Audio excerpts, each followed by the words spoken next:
Well, hello everyone. Welcome once again to my board games. And let me tell you, man, the game I got right here, chess, I'll tell you, this game dates back 1500 years. You believe that? 1500 years. Chess.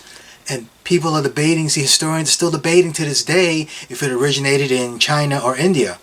But it's super popular, and I'll tell you what, I'm not going to review this right here today. That's not in my plan. Instead, why don't we play Murder to Go?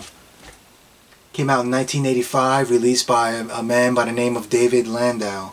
A quick history on Mr. David Landau. He's based out of New Jersey. As far as I know, as a few years ago, Mr. David Landau is still in New Jersey today doing his thing. I know he teaches at one of the local colleges out there, and he's a playwright and a screenwriter. This whole Murder to Go thing was his brainchild. He would have live stage murder mysteries. Basically, you dress up, you cosplay, and obviously cosplay, right? And he'd give everybody a character. He'd give everybody, I'm not sure if it looked like this, but he'd give everybody like a little booklet. And as far as I know, he would type it up and type out a whole profile. For example, like this one right here. We got Danny Haynes, a two-bit private detective, investigator. You meet up with someone in a dark alley. You spend your time on matrimonial cases, basically a washed-up detective. And, so basically it gives you a whole rundown. This guy, Danny Haynes, for a particular murder mystery. And he knows some people. He suspects people of doing some things. The night in question, your research revealed it was Samuel Gardner's birthday, and that he would be at his favorite restaurant, La France. You decided to take Margot Foster, another guest, obviously, to dinner here, hoping to bump into Marie with Sam and get more info on where she was staying. So they're basically between 6 and 12 people get to play, and they get that little profile card right there. And over here, the second, it's two pieces, and then your role, yeah. Other characters, you gave somebody. Now, basically, it builds up the story. Obviously, when you get these little binders, you read it to yourself. You don't tell anybody who you were. Tell me your name, but not what you're doing. And it's quite a box here. There's a whole bunch of things in here. This particular edition has 3 different murder mysteries. Like over here, Centerfold for the Coroner is one mystery. This next one is another case, Murder's the Game. And over here, your manual, you learn how to play and things like that. And this one is circumstantial evidence. So this particular edition has 3 different cases. And I remember I put these together a long time ago. Years ago when I was in college, and I was part of the Newman Catholic Center. Hello everyone, if you're watching. Hey, how you doing?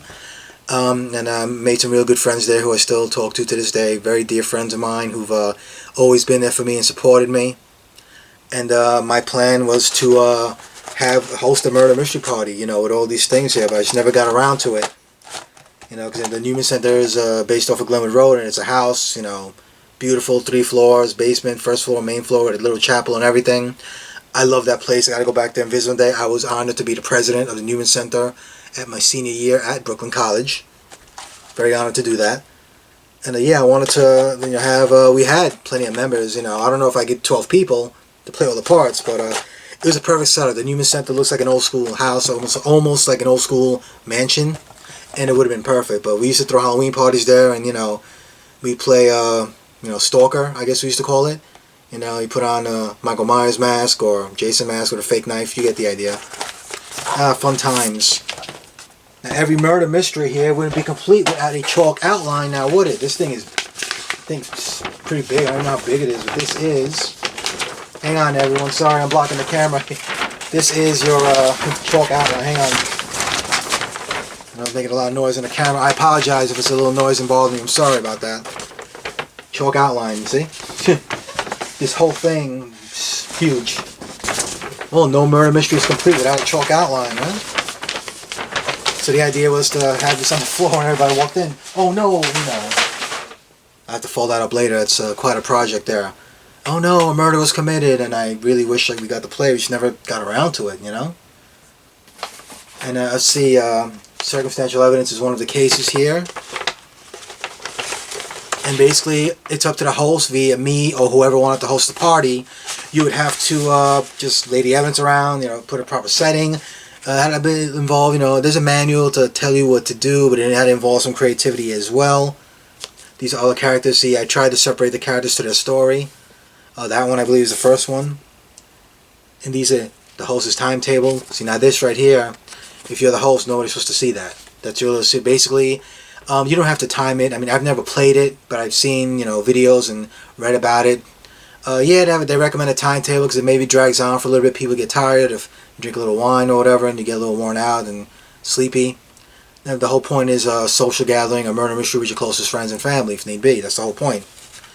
But the timetable, I'm sure they house rule it. Me, if I ever got to do it, I'm sure I would have house ruled it and I didn't worry about the timetable. But you have to do certain things. Like the timetable will tell you, this evidence pops up with somebody there, or see, all the folders have a bunch of evidence. You collect, the guest at your party would collect the evidence for the murder mystery, as it were. Happy Targets the musical, a fake theater ticket there. Yeah, probably the homicide department. That's pretty cool. More character cards. See, every story has their own unique characters as well. I believe that guy Danny Haynes. If I remember correctly, he's involved in all three mysteries, which kind of doesn't really spoil him if he winds up being the suspect. I guess every mystery is a whole new story, right? They're not connected as far as I know, but who knows how that would work. Yeah. The photo of the victim of this particular mystery. I don't know what that is. Shoelace missing. Half-eaten pack of cupcakes. Shoelace missing. Brown Industries. Can of noodles. So this picture has a bunch of clues you got to look at right there. It just turns up somewhere. I would assume that the police detectives took those pictures and you got access to it.